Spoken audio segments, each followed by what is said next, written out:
Hello students, आप सभी का स्वागत है आपके अपने चैनल ज्ञान कोचिंग में। और आज की क्लास में हम लोग ये सारे इंपॉर्टेंट सवाल करेंगे जो पेपर में बार बार पूछे जाते हैं। पूरा कंप्लीट प्रैक्टिस सेट लगाएंगे। तो चलिए शुरू करते हैं। और जहां पर आपको लगेगा, मुझे लगेगा कि शॉर्ट मेथड बताना है, वहां पे शॉर्ट मेथड होगा। जो क्वेश्चन प्रॉपर की जरूरत है उसको हम प्रॉपर करेंगे। तो चलिए शुरू करते हैं। Question number 1। क्वेश्चन बोला गया कि एक विद्यार्थी 30 अंक प्राप्त करता है और 12 नंबर से फेल हो जाता है। इसी परीक्षा में एक दूसरा विद्यार्थी भी है जो 40% अंक प्राप्त करता है और 28 अंक अधिक लेकर पास होता है। तो बताओ अधिकतम अंक क्या थे। आपको मैक्सिमम मार्क्स बताना है कितना था। तो उसके लिए क्या करना होगा आपको, देखो पहले स्टूडेंट 12 नंबर से फेल हुआ तो आपको यहाँ पर 12 लिखना है। और फिर जो स्टूडेंट है दूसरा, वो 28 अंक अधिक लेकर पास हुआ तो इसमें 28 को प्लस कर देना है। और इसको हमें डिवाइड करना है जो भी इनका परसेंटेज आया था उनके अंतर से, मीन्स 40 माइनस 30 से, और इंटू में आपको 100 कर देना है। तो आपका जो है मैक्सिमम मार्क्स निकल के आ जाएगा। 28 और 12 प्लस करेंगे आपका 40 हो जाएगा, इंटू 100 डिवाइड बाय 10। 10 से कैंसिल करेंगे, 10 4 जा 40, 4 के 100 से मल्टीप्लाई 400। तो पेपर जो था वो अधिकतम 400 नंबर का था। ऑप्शन नंबर बी आपका राइट आंसर हो जाएगा। तो आपको यहाँ से पता चला कि अगर आपको मैक्सिमम मार्क्स निकालना है तो ये फॉर्मूला अपनी नोटबुक में नोट कर लो। मैक्सिमम मार्क्स इक्वल टू होगा फेल वाले प्लस पासिंग वाले मार्क्स और डिवाइड बाय डिफरेंस, इनके जो डिफरेंस परसेंटेज है उनका अंतर, और इंटू में 100। तो आपका टोटल पता चल जाएगा पेपर कितने मार्क्स का था। वहीं पर क्वेश्चन नंबर 2 देखते हैं। क्वेश्चन नंबर 2 है, एक वस्तु को बनाने के लिए मजदूरी 25 रुपये लगती है जबकि उसको सामान बनाने का खर्चा 20 रुपये आता है। यदि मजदूरी को 20% कम कर दिया जाए और सामान को 25% बढ़ा दिया जाए तो वस्तु के खर्चे में प्रतिशत की कमी कितनी होगी, आपको ये बताना है। तो देखो पहले मजदूरी कितनी थी, 25 रुपये बनाने में खर्च होते थे और 20 रुपये का सामान था। तो पहले यहाँ पर जो खर्चा हो रहा था 25 दूनी 50, 500 रुपये में वो सामान तैयार हो जा रहा था। अब कंडीशन नंबर 2 आई, उसने कहा कि मजदूरी को 20% कम कर दी जाए, यानी कि जो 25 रुपये की मजदूरी थी उसमें से कम कर दो 25 का 20%। 25 इंटू 20 अपॉन 100 सोल्व करेंगे। 20 पंजे 100, पंजो पंजो 25, तो 20 में से 5 गया, 25 में से 5 गया आपका 20। तो अब जो आपकी मजदूरी है, नए वाली जो आपकी मजदूरी है, ये मजदूरी हो गई 20 रुपये। उसने कहा सामान जो था उसका रेट बढ़ गया, वो 25% बढ़ गया। तो पहले सामान था हमारा 20 रुपये, इसमें सामान का 25%, यानी कि 20 गुणा 20 का 25% हमने इसमें बढ़ा दिया। सोल्व करेंगे, 25 चौका 100, 4 पंजे 20, तो ये आ गया आपका 25 रुपये। तो जो अब सामान का जो चार्ज है वो सामान का चार्ज हो गया कितना हमारा, 25 रुपये। यानी कि अब जो मजदूरी है वो मजदूरी हो गई 20 रुपये और सामान हो गया 25 रुपये का। अब हम कुल खर्च की बात करें तो 20 इंटू 25, तो अब भी खर्च कितना हो रहा है, 500 रुपये। तो यहाँ पर देखो पहले खर्च था जो सामान का वो भी 500 रुपये था और अब जो खर्च हुआ वही अभी 500 रुपये हुआ है। तो इसका मतलब यहाँ पर कोई भी इसके खर्च में वृद्धि या प्रतिशत कमी नहीं हुई है। तो ऑप्शन नंबर डी आपका 0 आ जाएगा कि यहाँ पर कोई भी कमी या वृद्धि नहीं हुई है। अगला क्वेश्चन देखिए, एक कंप्यूटर का मूल्य 25,000 से घटकर 24,875 रह गया है। तो बताओ मूल्य में कितने प्रतिशत की कमी हुई। तो पहले अगर हम ओरिजिनल कॉस्ट प्राइस की बात करें तो ओरिजिनल कॉस्ट प्राइस था इसका 25,000 रुपये, और नया जो कॉस्ट प्राइस है वो कितना रह गया, 24,875 रुपये रह गया। तो यहाँ पर कमी कितनी आई मूल्य में, पहले ये पता करते हैं। तो 25,000 में से माइनस कर देंगे 24,875 रुपये।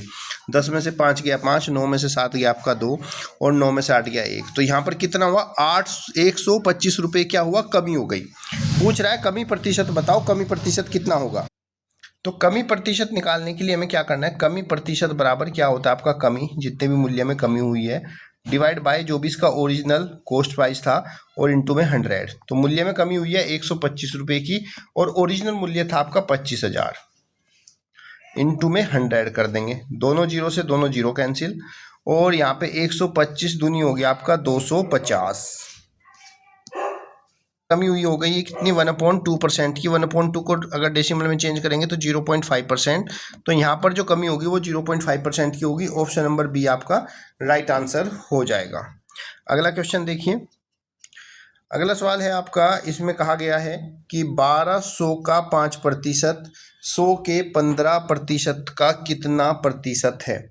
देखो 1200 का 5%, अब मैं आपको बता दूं, अगर हमें निकालना हो ए का बी कितना प्रतिशत है, तो आप क्या करते हो, आप लिखते हो ए अपॉन बी और इंटू में 100 कर देते हो, तो प्रतिशत वैल्यू निकल कर आ जाती है।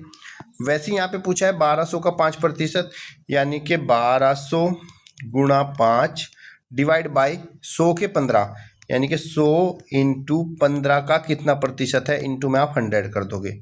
इसको हम यहाँ पे सोल्व करेंगे बच्चों। दोनों जीरो से दोनों जीरो आपका कैंसिल होगा, 5 तिया 15 और 3 से 12 कटेगा 4 बार, 3 चौक 12। तो इसकी मल्टीप्लाई करेंगे 4 into 100, so 4 into 100 equal to 400। तो इसका 400% हो जाएगा। ऑप्शन नंबर डी आपका राइट आंसर है। अगला क्वेश्चन है, एक दिन का कितना प्रतिशत 4 घंटा 30 मिनट है। एक दिन में कितने समय होता है। अगर हम एक दिन की बात करें तो एक दिन में होते हैं आपके 24 घंटे। एक दिन में कितना होता है, 24 घंटा होता है। और इसी 24 घंटे को अगर हम मिनट में बात करें तो ये आपका 24 इंटू 60 हो जाएगा। तो एक दिन में होते हैं आपके 6 चौक 24, 6 दूनी 12, 13 14, 1440 मिनट होते हैं एक दिन में। आपसे पूछा गया एक दिन का कितना प्रतिशत 4 घंटा 30 मिनट है।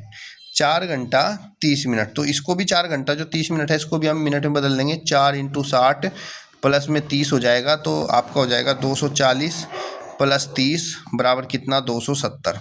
अब हमें बताना प्रतिशत वैल्यू। देखो जब हम परसेंटेज वैल्यू निकालते हैं तो क्या करते हैं, जो वैल्यू हमें निकालनी है उसको ऊपर रखते हैं और टोटल वैल्यू को नीचे 1440 और इंटू में 100 कर देंगे। यहाँ से हम इसको सोल्व करेंगे, जीरो से जीरो कैंसिल हो जाएगा और 9 तिया 27, 9 एकम 9 और 9 छिक 54, ये आपका हो गया। और इससे कैंसिल हो जाएगा 4 चौक 16 और 25 चौका 100, 25 तिया 75 डिवाइड बाय 4 हो जाएगा। इसको सोल्व करेंगे हम, 4 एकम 4 बचे कितने 3 आपका, 4 अठे 32 और 4 सत्ते 28, 4 पंजे 20, तो 18.75%। ऑप्शन नंबर सी आपका राइट आंसर हो जाएगा। कभी भी ऐसे क्वेश्चन निकालते हैं तो हमेशा याद रखना है, यूनिट को हमेशा सेम रखना है। तो हमने इसको दिन को भी मिनट में बदल लिया और इसको भी मिनट में चेंज कर लिया, क्योंकि जब हम परसेंटेज निकालते हैं तो हमारी यूनिट जो है वो हमेशा सेम होनी ही चाहिए। अगला क्वेश्चन देखो, कुछ नारंगी रुपए 8 की 8 नारंगी के भाव से खरीदी गई और रुपए 1 की 10 के भाव से बेच दी गई, तो प्रतिशत हानि बताओ क्या होगी। देखो 8 नारंगी खरीदी और 8 की जगह 10 नारंगी बेच दी, तो 8 तो हमारे पास थी ना और हमने बेची 10, तो यानी कि हमने 2 नारंगी का नुकसान हुआ है। कब, जब हमने 20 नारंगी बेची, 10 नारंगी बेची।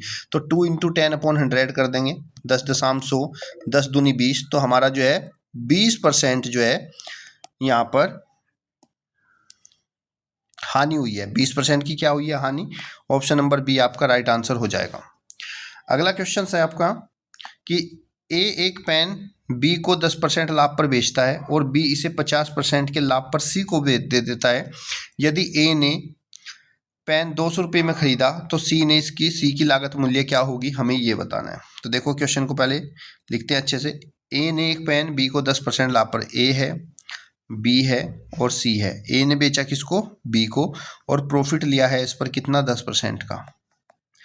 फिर बी ने इसे सी को बेचा, बी ने बेचा सी को, और इसने भी इसको 50% का क्या लिया है, प्रॉफिट लिया है। फिर इसने कहा यदि ए ने पेन 200 रुपये में खरीदा था, ए ने पेन कितने का खरीदा था, 200 का, तो सी ने इसके लिए कितने दिया। तो देखो पेन था 200 रुपये का, पी ने प्रॉफिट लिया 10% का, यानी कि 200 के 110% पर इसने बेच दिया, और फिर बी ने भी प्रॉफिट लिया है 50% का, तो इसने इसके 150% पर इसको बेच दिया। अब इसको सोल्व करेंगे, दोनों जीरो से दोनों जीरो कैंसिल, इन दोनों जीरो से ये दोनों जीरो कैंसिल। यहाँ पर इसको सोल्व करेंगे तो 15 दूनी हो गया 30 इंटू 11, 11 तिया 33, तो ये 330 रुपये का सी ने इसको खरीदा। ऑप्शन नंबर सी आपका राइट आंसर हो जाएगा। कमेंट बॉक्स में बताना वीडियो कैसी लगी और लाइक और शेयर करना।